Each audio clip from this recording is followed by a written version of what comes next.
Hi there, thanks so much for joining us for another episode on our podcast with Sage Micropractice Macro Solutions. I'm Chalice, and this is Dr. Meghan Elkink, my sister, and we're the co-founders of Sage Micropractice Macro Solutions. Today we wanted to delve deep into something that I know a lot of people we've spoken to have really struggled with when making a decision whether to change their practice style or not, and that is dealing with doubt, how to overcome and use the emotional roller coaster of setting up a micropractice to your benefit. So just to quickly mention, Meghan is the first micropractice doctor in Canada. She set up her first practice in Alberta almost 15 years ago, and she is she won't say this, but she's the forerunner, most experienced and knowledgeable person about micropractices in Canada. There's some other really great doctors in Canada, Kelly McGregor out of Edmonton, that have been instrumental in the movement. In the movement that is micropractice and fine-tuning how the best practices of a micropractice. Meghan, physicians or practitioners that we've talked to, I've seen a lot of them dealing with doubt and watched you walk them through the emotional roller coaster ride that is changing out your practice. Can a practitioner actually run their own business, run their own practice? So the answer is absolutely. Maybe there was a blissful naivety when I first started. Maybe it was a little bit of ranch girl pluckiness too. But I think we get really ingrained in our ways, and we are used to hearing that we're bad business people. It seems really complicated because we have all this staff and we have these big buildings, and we just really don't kind of get the management side of stuff, right? We show up to work in a typical practice and do our doctor work and leave at the end of the day, and that sort of backroom stuff is like a big black box to us, and it just seems a little bit suspicious and totally impossible that there could be a different way of doing this. And I think that that's what causes lots of the doubt. I think the other part of doubt is, depending on how much our listeners have actually looked at the numbers and understood what the micropractice is and offers, like, can it really be that great? And coming to terms with the fact that it can be, and that maybe it could have been for the last 5 or 10 or 15 years of your practice, right? And that can be sometimes like a humble pill to swallow. So tell us about the emotional roller coaster, what you felt and how you overcame those struggles your first year of operating a micropractice. So I think what happened is, like, I kind of figured out, I ran my numbers, which just means like calculating and figuring out if this financially could work. And I think I just got to the point of knowing I didn't want to do the rat race style traditional practice. I wanted to try the style practice out because it looked so wonderful. And I had lots of doubt. I was like, I have no idea really what I'm doing. She was a hot mess. I honestly was like a disastrous, anxious mess. But I think, so it was freaking scary, quite honestly. But I remember thinking, okay, look, this doesn't really, like, I can try this. And if it doesn't work, no big deal. I'll just hire staff and run a traditional practice. Like, it'll work. It'll be fine if I need to convert it, if it changes, if it's something different. But I want to try it out. And both you and actually our dad, both you were really instrumental in being like, just try it out, right? Like, again, take the risk. It's a small risk, and you're going to learn from it, and you're going to be better for it if there's something that doesn't work, right? So, and that was really scary for you, particularly because you were the first one in Canada. Oh yeah, like, to start a micropractice. Like, you didn't have anyone to lean there was on. No, like, I did, like, and I think that's the crazy thing about being the first. So there were micropractice doctors in the States. Right. I read prolifically as much as I could find about them, but their payment structure is so much more different, so much more complicated and just different. And so it did feel like really going out on a limb to try it. But so it was scary. I was like a weird disaster for like multiple months. But I did it, and I would learn things every day.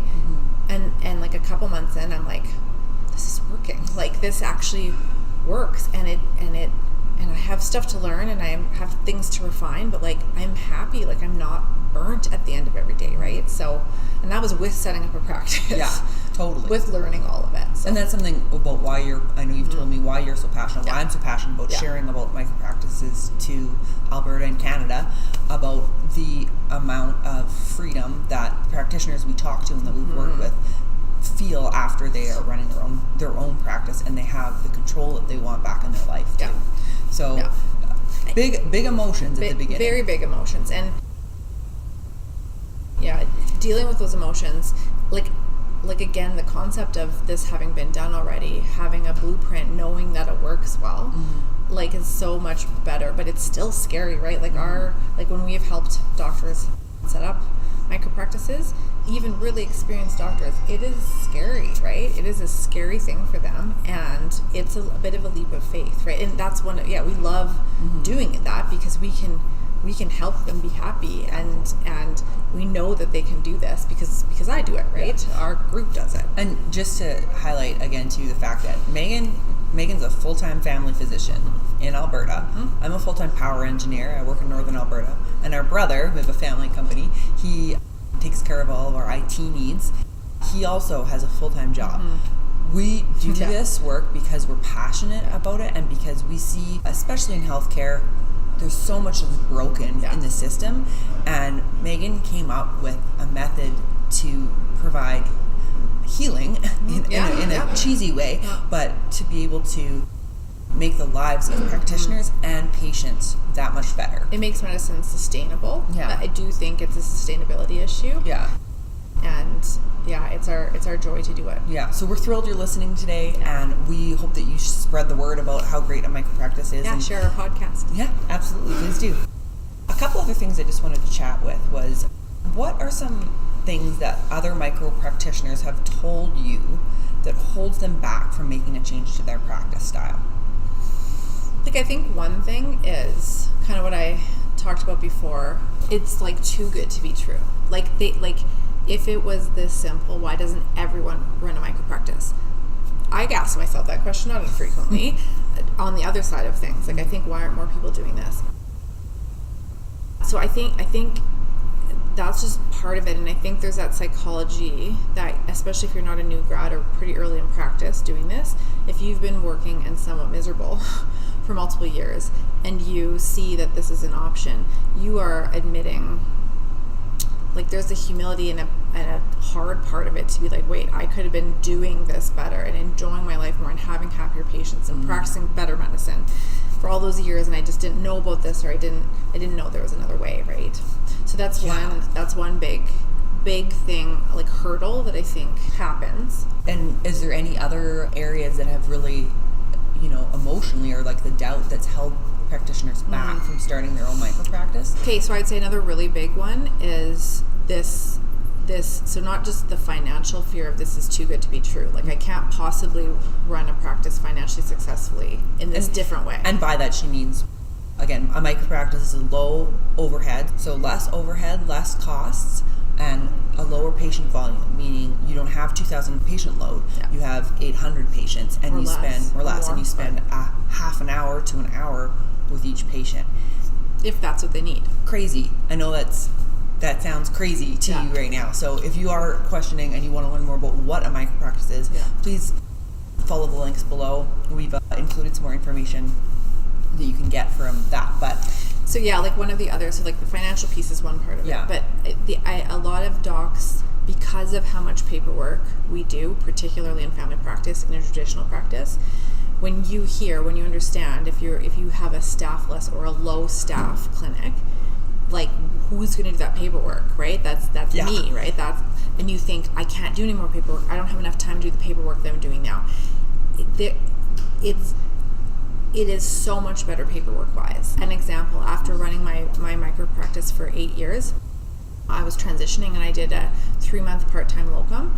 I spent more time checking that physician's results from her very large panel than I did in a day, than I by far way more time spent doing that than any administrative time that I do in my micro practice. So to clarify, when you went back to a traditional style practice for a short period, you did more paperwork in your traditional style practice than you do on a day in your micro practice. Right. So just the doctor admin work in a traditional practice, it was 45 minutes or an hour every day, unpaid time, right? We don't get paid to do that paperwork, right? I'm checking results.